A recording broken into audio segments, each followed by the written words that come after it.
यशस्वी उद्योजकांना अतिशय महत्त्वाची गोष्ट म्हणजे आपल्याला उद्योग जर का टिकवायचा असेल, म्हणजे उद्याच्या जगात आपला उद्योग कसा चालेल आणि भरभराट होईल हे जर का व्हायचं असेल तर उद्याचं जग कसं असेल हे माहीत असलं पाहिजे. कारण जग इतकं प्रचंड वेगाने बदलतंय. म्हणजे शेतीच्या कित्येक दशसहस्रकांमध्ये जेवढी प्रगती झालेली त्याच्या अनेक पटीने प्रगती उद्योगाच्या काही शतकांमध्ये झाली. आणि मॉडर्न सेवा ज्याला म्हणतो आपण 1960 सालापासून त्यातल्या काही दशकांमध्ये जेवढी प्रगती झाली ती सगळ्यात जास्त झाली अनेक पटीने.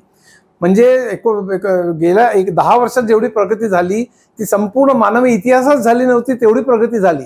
याचा अर्थ आपण एकदम हुशार झालो का? मुळीच नाही. न्यूटन जसं गॅलिलिओ केपलर यांच्या खांद्यावर उभा होता असं तो म्हणायचा, तसंच आपण हजारो लाखो संशोधकांच्या खांद्यावर होत म्हणून आपली प्रगती प्रचंड मल्टीफोल्ड होती अक्षरशः. म्हणजे त्यामुळे गेल्या 10 वर्षात काय झालं ते बघून पुढच्या 10 वर्षाचं प्रेडिक्शन करू असं होणार नाहीये. प्रचंड वेगाने असे उलथापालथी होणार आहेत. म्हणून मी खरं म्हणजे हे तळमळीने सगळं सांगतोय. म्हणजे 1960चं मेनफ्रेमचं दशक होतं, 70चं मिनी कम्प्युटरचं होतं, 80चं पर्सनल कम्प्युटरचं होतं, 90चं इंटरनेटचं होतं, 2000 सालचं हे मोबाईल कम्प्युटिंगचं होतं आणि 2011 साली इंडस्ट्री 4.0 ची घोषणा हॅनोव्हरमध्ये झाली. आता तर 2017 मध्ये इंडस्ट्री 5.0 वगैरे असं सगळं झालं. तर इंडस्ट्री 4.0 हे 8 टेक्नॉलॉजीजनी बनलेलं आहे. Artificial intelligence, big data, IoT म्हणजे इंटरनेट ऑफ थिंग्स, IIoT म्हणजे industrial internet of things, 3G 3D printing, cloud computing, 5G वगैरे अशा 8 टेक्नॉलॉजीजनी मिळून आणि ब्लॉकचेन अशा 8 टेक्नॉलॉजीजनी मिळून ते बनलेलं आहे. आणि या सगळ्या टेक्नॉलॉजीचा परिणाम उद्याच्या जगावर, त्यामुळे सगळ्या जॉब्सवर, बिझनेसवर, आपल्या आयुष्यावर प्रचंड मोठ्या प्रमाणात होणार आहे. म्हणून मी हे तळमळीने सगळं सांगतो. म्हणजे काय त्याचं होणार आहे तुम्हाला अगदी थोडक्यात सांगतो. या 90च्या दशकातच मुळी इंटरनेटचं जो हे झाली त्याच वेळेला बिल गेट्सने एक पुस्तक लिहिलं होतं, business at the speed of light. म्हणजे AI वगैरे आपण नंतर बोलूच, पण त्याच्या अगोदरच काय होणार आहे त्यांनी सांगितलं होतं. तितक्या वेगाने ते घडलं नाही, पण आता पुढच्या 50 वर्षात ते नक्की घडेल. पुढच्या 20-30 वर्षातच त्यातल्या अनेक गोष्टी घडतील. त्यांनी महत्वाची गोष्ट 2-3 गोष्टी होत्या त्याच्यामध्ये. एक म्हणजे सगळी नाणी, नोटा, क्रेडिट कार्ड, डेबिट कार्ड सगळं नष्ट होईल. आणि ते आपल्याला कळतंच आहे. आज आपण जीपे करतो, पेटीएम करतो. म्हणजे आपण कुठे काम केलं की ते 0 आणि 1च्या स्वरूपात पगार मोबाईलमध्ये येईल. आपण खर्च करतो तो तिथनं जाईल. म्हणजे आपल्याला नोटा, नाणी, क्रेडिट कार्ड ह्याची काही गरज राहणार नाही. दुसरं म्हणजे सगळी ऑफिसेस ही म्युझियम्स बनतील. ऑफिसेस जाण्याची गरजच काय? म्हणजे ATM झाले तर टेलर क्लार्क्सचे जॉब्स गेले. एक लक्षात ठेवा, या सगळ्यामध्ये जुने जॉब्स जाणं आणि नवीन निर्माण होणं, त्यामुळे अनलर्निंग आणि लर्निंग हे प्रचंड वेगाने करावं लागणार आहे. 80च्या दशकापासूनच सुरू झालं होतं, पीसी जेव्हा आले तेव्हापासून. आणि त्यामुळे ATM झाले आणि त्यामुळे संबंध टेलर क्लार्क्सचे जॉब्स गेले, CAD CAM आलं आणि ड्राफ्ट्समॅनचे जॉब्स झाले, ॲनिमेशनचं सॉफ्टवेअर आलं आणि कित्येक चित्रकारांचे जॉब्स गेले. हे जे सगळं होणार आहे, किंवा वर्ड प्रोसेसर आणि DTP आलं आणि टायपिस्टचे जॉब्स गेले. नवीन शिकावं लागलं त्यांना, नाहीतर त्यांचे जॉब्स गेले. हे अनलर्निंग आणि लर्निंग 80s पासूनच सुरुवात झाली होती. आणि त्यामध्ये या सगळ्यामध्ये ATM झालं आणि टेलर क्लार्कचे जॉब्स जसं गेले, आणि त्यामुळे बँकेच्या सुद्धा हजारो शाखांची गरजच काय? आज मी लोन जर अप्लाय केलं तर लोन मी इंटरनेट ईमेलनी करू शकतो. म्हणजे प्रॉपर्टीचे पेपर्स जोडू शकतो, ते व्हेरीफाय पण करू शकतो ऑनलाईन, आणि ते पैसे पण ट्रान्सफर करू शकतो 0 आणि 1च्या स्वरूपात. त्यामुळे बँकांच्या एवढी हजारो लाखो ऑफिसेसची गरजच काय? तसंच इन्शुरन्सचं, जसं स्टॉक मार्केटचं, किंवा इव्हन सगळ्या ऑफिसेस, सगळ्या कंपन्यांच्या आपण घरी बसल्या बसल्या सगळ्या मीटिंग करू शकतो. आज टेलिव्हिजनमध्ये 4 बॉक्सेस असतात, एक कलकत्ता, एक लंडन, सगळीकडे बोलत असतो. त्यामुळे त्याची गरज राहणार नाही. आणि सगळे मिडलमॅन नष्ट होतील. त्यातला आणखीन मोठा भाग बिल गेट्सने सांगितलं होतं. तुम्ही डायरेक्टली प्रोड्युसर्सशी जोडले जाल. म्हणजे तुम्हाला शर्ट हवा असेल तर तुम्ही डायरेक्टली लुई फिलिप कुठलाही जो ब्रँड असेल त्याच्या वेबसाईटवर जाल, तुम्ही तुमचा साईज सांगाल 38, 40, 42, हाफ शर्ट निळ्या रंगाचा, तो कसा दिसेल तुमच्यावर हे ऑगमेंटेड रियालिटीने तुम्हाला प्रत्यक्ष खरेदी करण्याच्या अगोदर कळू शकेल. तर प्रत्यक्ष शर्टांच्या दुकानाची गरज राहणार नाही. तेच बुटांचं, तसंच रंगांचं, या भिंतीला लाल, या भिंतीला हिरवा, या भिंतीला पिवळा, खोली कशी दिसेल हे देण्याच्या अगोदर तुम्हाला ऑगमेंटेड रियालिटीने कळू शकतं तुमच्या मोबाईलवरती. तसंच टाईल्सचं, तसंच कुठली टाईल वापरावी हे पण कळू. तेव्हा अनेक दुकानं बंद होतील. कोट्यावधी नोकऱ्याचं काय होणार आहे? ऑफिसेस सगळे म्युझियम झाल्यानंतर रिअल इस्टेटचं काय होणार आहे? प्रॉपर्टी प्राइसेसचं काय होणार आहे? डिस्टन्स ट्रॅव्हलिंगचं असल्यामुळे ट्रॅव्हल संबंध ट्रान्सपोर्टेशनचं काय होणार आहे? हे सगळं आपल्याला नीट कळलं पाहिजे की याची उलथापालथ. हे सगळं AIच्या अगोदरची गोष्ट सांगतो मी. आणि AI आल्यानंतर तर जी होणार आहे ते प्रचंड मोठे. म्हणजे AI मुळे जॉब जातील की नाही हा फार मोठा विषय आहे. काही लोकांमध्ये 0% जातील, काहीच होणार नाही, फक्त नवे जॉब निर्माण होतील. काही लोकांच्या मध्ये 67% जातील असंही भाकीत आहे. माझ्यामध्ये तेवढं काही जाणार नाही, 10-20% कदाचित जातील, पण उरलेले जॉब्स बदलतील आणि जॉबचं नेचर बदलेल आणि ते 6 वेळेला बदलेल एका माणसाच्या करिअरमध्ये, असं एक प्रिडिक्शन आहे. म्हणजे आपण ज्या तऱ्हेने काम करतोय ते ऑब्सोलीट होणं आणि नवीन तऱ्हेने काम करावं लागणं हे इतक्या वेगाने घडेल.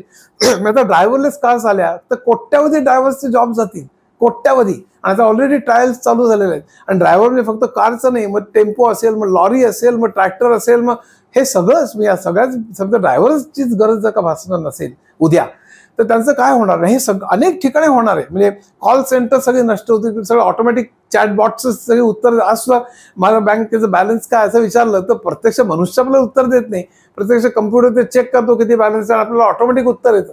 किती गुगल मॅप्स आपण लावला तसं ते बाई जी बोलते ते प्रत्यक्ष बोलत नसते, आपल्याला ते ऑटोमॅटिक सगळं होत असतं.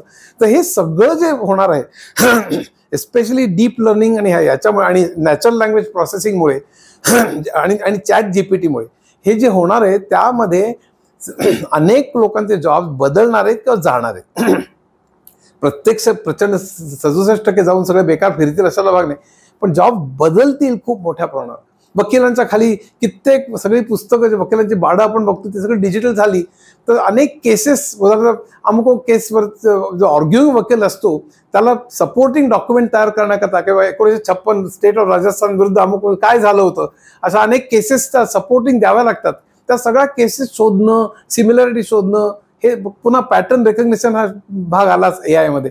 ते सगळं आज आता नॅचरल लँग्वेज प्रोसेसिंगमुळे त्या सगळ्यातनं जाऊन सिमिलर केसेस कुठल्या आहेत हे शोधता येतं चक्क. त्यामुळे मग ज्युनियर वकिलांचं काम काय राहील, शिक्षकांची कामं बदलणार आहेत, फळ्यावर लिहिलं मुलांनी लिहून घेतलं ते सगळं बदलणार आहे. उत्कृष्ट व्हिडिओज तयार करणं आणि फक्त 10-15 दिवसांनी केव्हा येणं आणि त्यांच्या शंका निरसन करणं हे फक्त काम राहील. म्हणजे प्रत्येक उद्योगामध्ये इतक्या प्रचंड मोठ्या प्रमाणावर बदल घडणार आहेत आर्टिफिशियल इंटेलिजन्समुळे की त्याचा आपल्याला त्याची कल्पनाही कर.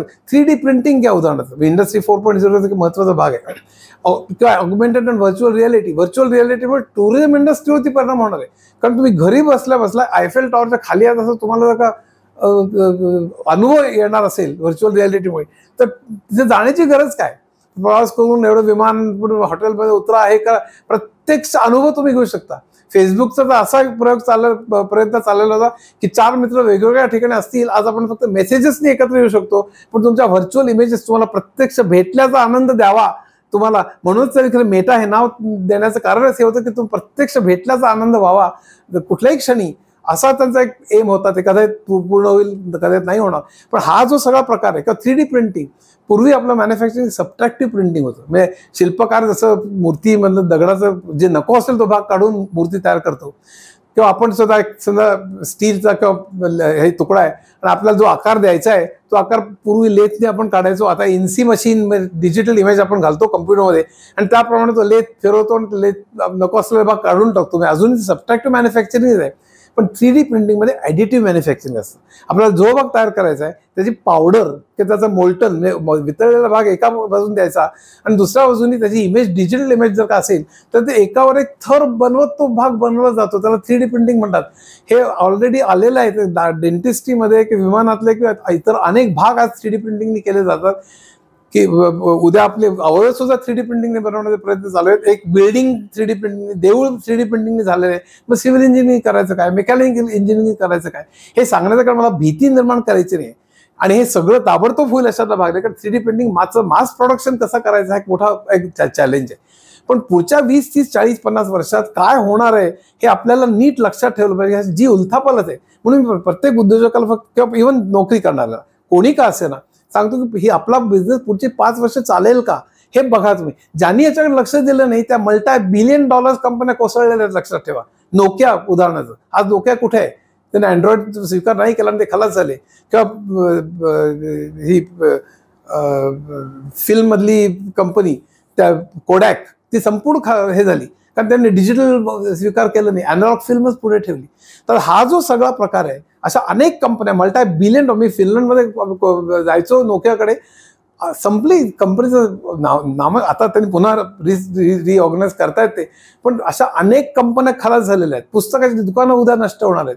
तर सगळं डिजिटल होईल, लायब्ररी सगळं चित्रच सगळं बदलणार आहे. थोडक्यात मला सांगायचं एकच आहे की आपण जे करणार आहोत ते पुढे टिकेल का, तर ते ऑब्सोल्यूट होईल आणि ते ऑब्सोल्यूट झाल्यानंतर आपण कालबाह्य होऊ हे ठरवा तुम्ही, किंवा त्याच्याबरोबर आपण कसं बदलायचं आणि अनलर्न करायचं हे जसं नोकरीकरांनी शिकलं पाहिजे तसंच उद्योजकांनाही शिकलं पाहिजे. आणि अशाच उद्योगांना शिरा की ज्याच्यात सातत्याने वाढ होत राहील आणि टेक्नॉलॉजीकडे एक कान भविष्याकडे आणि एक कान आपल्या उद्योगाकडे आणि त्यातल्या मॅनेजमेंटकडे असं असेल तरच तुम्ही यशस्वी व्हा.